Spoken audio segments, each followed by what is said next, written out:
Vegeta let Frieza kill him rather than ask Goku for help. You think that's pride? It's not. It's masculine trauma. And you're probably carrying the same thing. Remember the scene on Namek? Vegeta's bleeding out on the ground, Frieza just destroyed him, and Goku shows up. Vegeta knows he's dying, and in that moment, for the first time in decades, he cries, not from physical pain, but from something far worse, helplessness. Please, destroy Frieza. He made me what I am. Don't let him do it to anyone else. Here's the secret nobody talks about. Vegeta can only be vulnerable when he's literally dying, because masculine trauma teaches you one simple, brutal rule. Showing weakness is a death sentence. And here's the problem. That emotional armor you build to survive, it eventually becomes your identity. You stop wearing it and start being it. Carl Jung said something devastating. We don't have trauma. Trauma has us. Vegeta's arrogance, the constant rage, the obsession with proving his worth, none of that is personality. It's a fossilized defense system. What about you? How many times have you only opened up when drunk, destroyed, or out of options? How many times has strength compensated for real vulnerability? But here's what the series hides in plain sight. Vegeta's trauma didn't start with Frieza. It started way before. And understanding that changes everything. So where does it actually start? There's a flashback most people forget. Episode 78, the Bardock Special. Vegeta as a child, maybe 5 years old, standing in Frieza's spaceship. Through the window, he watches his planet explode. His father, his people, his entire world gone in seconds. And what does Frieza do? Does he give the kid a moment to process? No. He immediately assigns him to a conquest mission. You're a Saiyan warrior. Warriors don't mourn. Get to work. This is where the invisible wound gets carved in. Your pain doesn't matter. Your function does. Here's what makes this so insidious. Vegeta never got permission to grieve. Grief got weaponized into rage, fear got compressed into ambition, and loss got reframed as motivation to get stronger. Sound familiar? How many of you heard some version of this growing up? Man up. Boys don't cry. Stop being emotional and handle it. Masculine trauma isn't always dramatic abuse. Sometimes it's just silence, the absence of permission to feel. But here's the truly fucked up part, and this is where Freud actually nails it. Unprocessed trauma doesn't disappear. It displaces. You don't get over it. You just move it. Vegeta transformed every ounce of pain into a singular obsession, becoming the strongest. Not because he loved fighting, but because strength was the only language his trauma understood. And here's the pattern that should terrify you. Vegeta spent more time serving Frieza, the man who murdered his entire race, than he ever spent free. Years, decades possibly, working for his father's killer.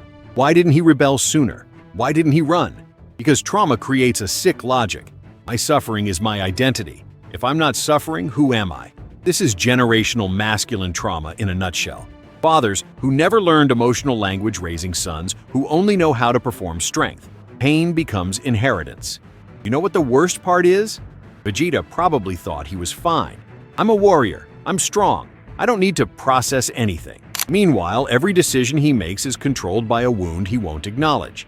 And that's exactly why Goku destroys him so completely. Not in battle, but in existence itself. Because Goku represents something Vegeta can't compute. Someone who got strong without needing the pain. How does that even work? How can someone be powerful without suffering as fuel? That's what we need to talk about next. Episode 95. Vegeta's breaking point. Goku just transformed into a Super Saiyan. He's fighting Frieza. And Vegeta? He's standing in the rain on Earth, completely unraveling. He's not just angry. He's having a full existential collapse. Punching the ground, screaming at the sky. How? He's a low-class warrior. I'm an elite. I trained my entire life. How is he stronger? Most people watch that scene and think it's about ego. It's not. It's about the complete collapse of his entire belief system. Because Vegeta built his entire identity on one equation.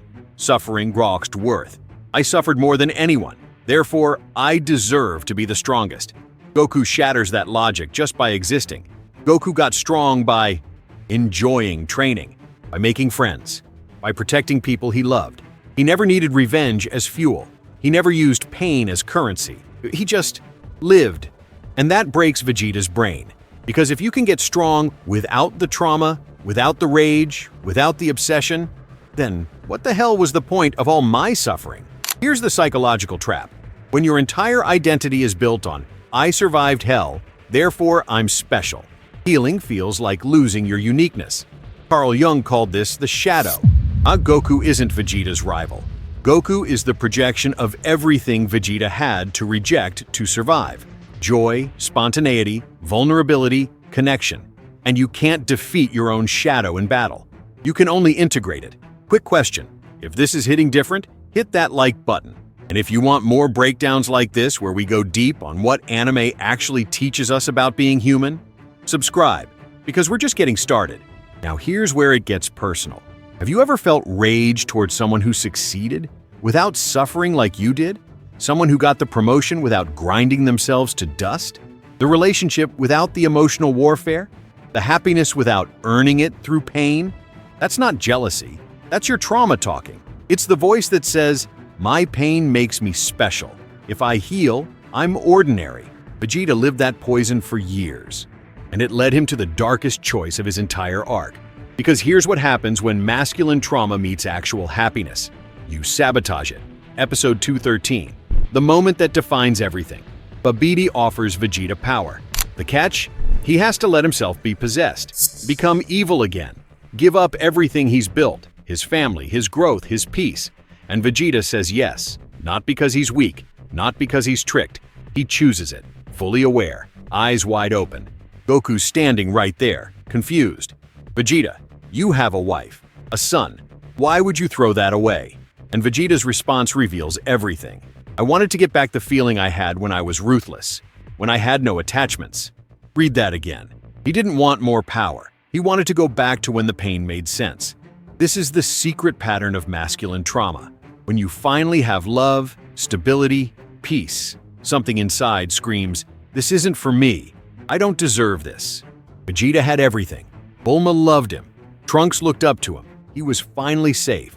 And it terrified him more than any enemy ever did. Because here's the thing. When your entire identity is built on struggle, survival, and suffering, happiness feels like weakness. Intimacy feels like vulnerability.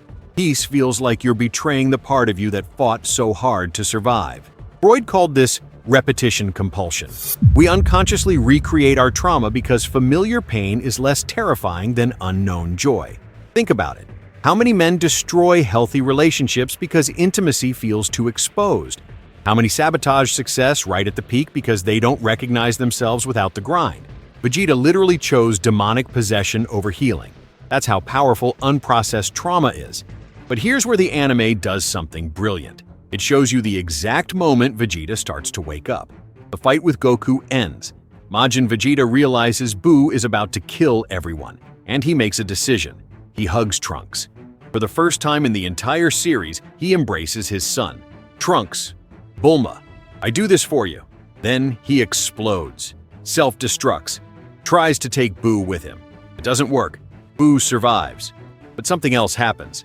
For the first time, Vegeta expressed love through something other than violence or distance. It wasn't perfect. It was still wrapped in self-destruction, but it was real. And that's the beginning. Because here's what the series is actually teaching you about masculine trauma. Years later, Dragon Ball Super. There's a scene most people overlook. Beerus, the god of destruction, slaps Bulma at a party. And Vegeta, calm, controlled Vegeta, loses his mind. Not because his pride was hurt. Not for status or reputation. He goes berserk because someone hurt the woman he loves. This is the shift. For the first time in the entire series, Vegeta's strength comes from connection, not despite it. He's not compensating anymore. He's not using power to fill a void. He's protecting something real. That's integration.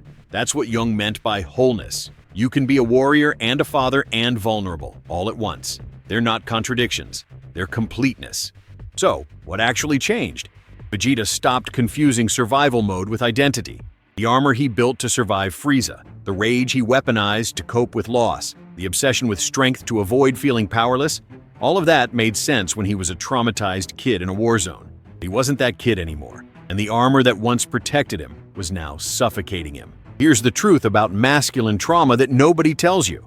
The traits that helped you survive will eventually stop you from living. Emotional detachment keeps you safe until it destroys every relationship.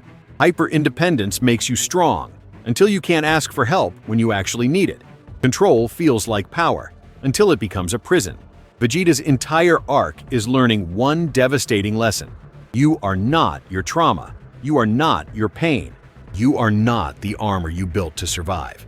So let me ask you directly, what armor are you wearing? What pain have you rebranded as personality so you don't have to heal it? Here's the question that should keep you up at night. If all your trauma disappeared tomorrow, would you know who you are without the fight? Because here's what Vegeta proves.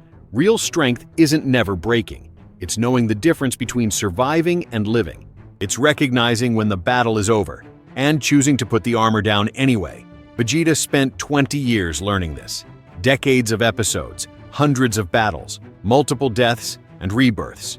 You have the advantage of knowing it right now. The question is, what are you going to do with it?